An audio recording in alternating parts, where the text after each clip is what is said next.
Good morning বন্ধুরা, আমি ছোট্ট একটা গ্রাম থেকে মৌসুমি বলছি। তা তোমরা কেমন আছো? আশা করি ভালো আছো। আর যারা যারা আমার দূর থেকে ভিডিওটা দেখছো, আমার ভালোবাসা নেবেন আর অনেক ভালোবাসা দেবেন। তা চলো ভিডিওটা শুরু করা যাক। ছাগল দেখো কতটা জলের মধ্যে, দেখো ঘাস খাচ্ছে, দেখো কতটা জলের মধ্যে, পুরো এক হাঁটু, মানে ওর এক হাঁটুর জলের মধ্যে ও দাঁড়িয়ে ঘাস খাচ্ছে। তা চলো ভিডিওটা দেখতে থাকো আর সাথে থাকো আর অনেক অনেক ভালোবাসা দিও। চলো।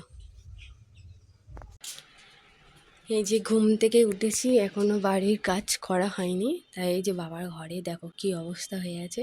এই যে খাটটা ভেঙে গেছে, কাঠ দিয়ে ইট দিয়ে ঠিক করে রেখে দিয়েছি। তা এখনও ঘরের কাজ করা হয়নি, তা করব। বাবা গেছে কাজে, তাড়াতাড়ি রান্না করতে হবে। এখন বাজে 11টা, তা 11:30টার মধ্যে আমি রান্না করব। আর এই যে আমার এখনও বাসন মাজা রয়েছে, আর এই উনুনটা এখনও লেপা হয়নি, তা লেপবো। সাথে থাকো, ভিডিওটা দেখতে থাকো পুরো।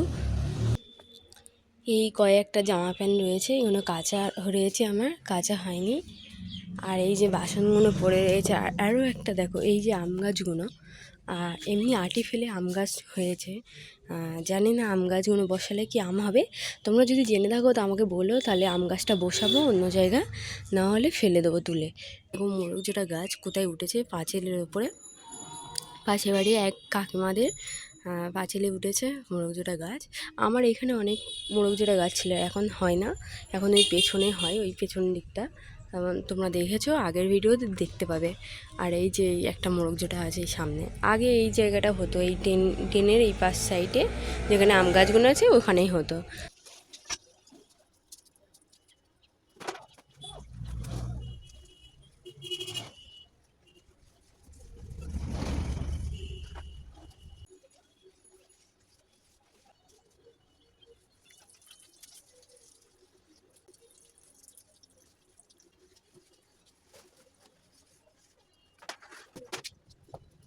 এদিকে ঘরটা মুছে নিয়েছি, রান্নাঘরটা, আর বাসন কটা মেজে রান্না বসাবো। কারণ তোমাদেরকে তো বললাম যে বাবা কাজে গেছে, 12টার মধ্যে ভাত দিতে হবে। আর আজকে করব ডিমের তরকারি আর ভাত, আর কুমড়ো আছে, কুমড়োটা ভাতে দেবো ভাবছি। তা রান্নাটা কমপ্লিট করে নেব। আর আজকের আমাদের সত্যি বলতে জ্বালানি খুবই কম, আর অল্প জ্বালানির মধ্যে আমি রান্না করব। জানি না কতটুকুনি রান্না কমপ্লিট হবে। আর সত্যি বলতে একটু টাকা পয়সা অসুবিধা হচ্ছে বলে জ্বালান আর কেনা হচ্ছে না। আর কবে কিনবে জানি না। তা কালকে তো জ্বালান কিনতেই হবে, না কিনলে রান্না হবে না। আর কয়েকটা জ্বালান আছে, আজকের রান্নাটুকুনি হবে, আর কালকে তো জ্বালান না কিনে নিয়ে আসলে রান্না হবে না। বাসন মাজা হয়ে গেছে, আর এই গামলাটা বসাচ্ছি। কালকের আমি কোলবালিশের তুলোগুলো বার করেছিলাম, সেগুলো রোদে দেওয়ার জন্য। আর এইদিকে দেখো একটা কুকুর ছুটে গেল আমাদের ওই পেছনের দিকটা। বাবাও চলে এসছে, আর এখন আমার রান্না বসানো হয়নি। বাবা আজকে তাড়াতাড়ি চলে এসছে, বাবার শরীরটা খারাপ বলে। তা এদিকে আমি তুলোটা রোদে দিয়ে রান্নাটা বসিয়ে দেবো। তা এদিকে আমার জায়গাটা একটু কম বলে তাই আমি তুলোটা মানে গামলায় করে দিলাম। এই যে দেখো, এদিকের ঘরে কাজ হয়ে গেছে। এই ঘরটা আমার কোলবালিশের মধ্যে ছিল। কোলবালিশটার এই যে তুলো আমাদের বানাতে দিয়েছিলাম, আর এই যে তুলোর বদলে এইসব দিয়ে দিয়েছিল। তা অনেক ভারী হয়ে গেছে বালিশটা, মানে বালিশটা ব্যবহার করা যেত না বলে তাই আমি সব তুলোগুলো বার করেছি, বার করে এখন রোদে দেবো।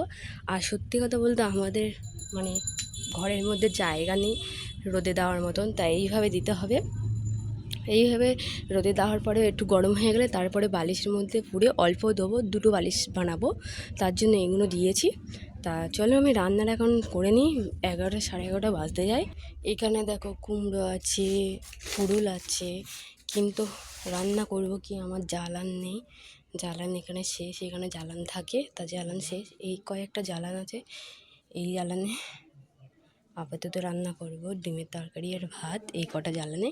আর জ্বালান নেই, জ্বালান আনলে তবে খাওয়া। তা আজকে যেটুকুনি আছে রান্না করা যাক। এই যে ভাত বসিয়ে দিয়েছি, তা ভাতের মধ্যে ডিম সিদ্ধটা দিয়ে দিয়েছি, ডিমটা দিয়ে দিয়েছি, ভাত আর এই কুমড়োটা ভাতে দেব। ভাতটা এখন সবে বসিয়েছি, কারণ কুমড়োটা একটু পরে দেবো, কারণ যদি গলে যায় তাই। তাই এই কয়েকটা জ্বালান আছে, এই জ্বালানে রান্না হবে।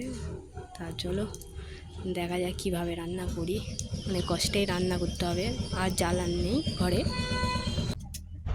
আর এই যে এক্সট্রা কুমড়োগুলো আছে, এই কুমড়োগুলো একটু মানে ভালো করে পরিষ্কার করে রোদে দেবো, তা রোদে দিলে নাকি ভালো থাকে। আর এইদিকে আমি আলুটা কেটে নিচ্ছিলাম ডিমের তরকারির জন্য। আর বেশি সত্যি বলতে আমাদের সবজিও নেই তেমন, আর ওই কুমড়োটা দিদির বাড়ি থেকে পাঠিয়েছে। ভাতটা তো অলরেডি হয়ে এসছে, আর কিছুক্ষণ ফুললে নামিয়ে নেবো। তা সত্যি একটা কথা বুঝতে পারি, টাকা ছাড়া দুনিয়ায় কিছুই হয় না। আজ আমরা বুঝতে পারছি আমাদের মতন আরও যারা এরকম গরিব, মানে এখন টাকা না থাকলে যে কী যে কষ্ট হয় সেটা একমাত্র আমরা জানি। আর যারা এরকমই গরিব, যারা আমার মতন এরকমই গরিব, তারাই একমাত্র জানে।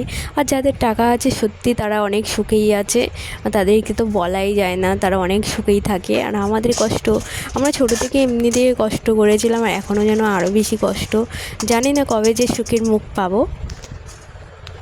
এদিকে ভাতটা হয়ে গেছে, তো ভাতটা নামিয়ে ফ্যান গেলে, আর এদিকে ডিমটাও বার করে নিয়েছিলাম। আর এখন 4টে ডিম রান্না করব, তা একটা এক্সট্রা ডিম রান্না করব সেটা রাতের জন্য। আর দুপুরবেলা যেটা আছে 3টে, সবাই 3জনে 3টে খাবো, আর একটা আছে রাতের জন্য।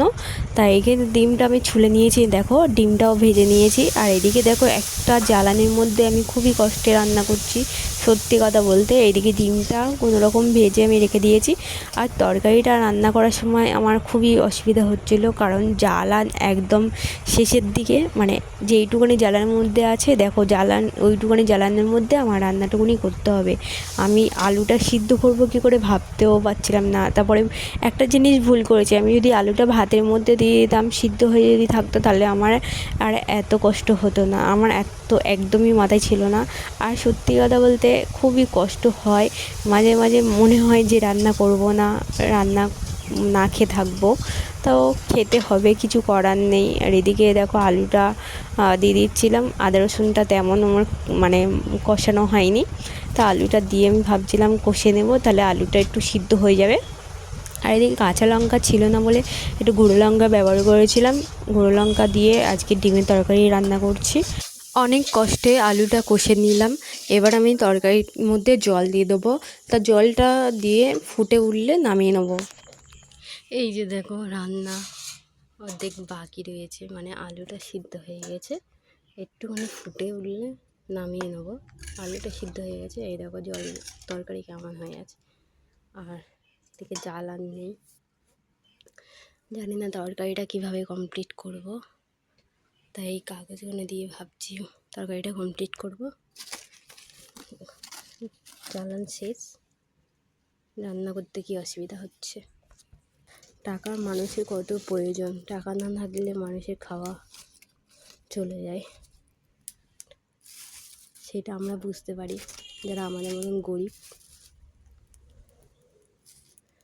খুবই কষ্ট। তা চলো ভিডিওটা এখানেই শেষ করছি। ভিডিওটা ভালো লাগলে অবশ্যই লাইক কমেন্ট শেয়ার সাবস্ক্রাইব করে দিও, আর অনেক অনেক ভালোবাসা দিও। টাটা বন্ধুরা।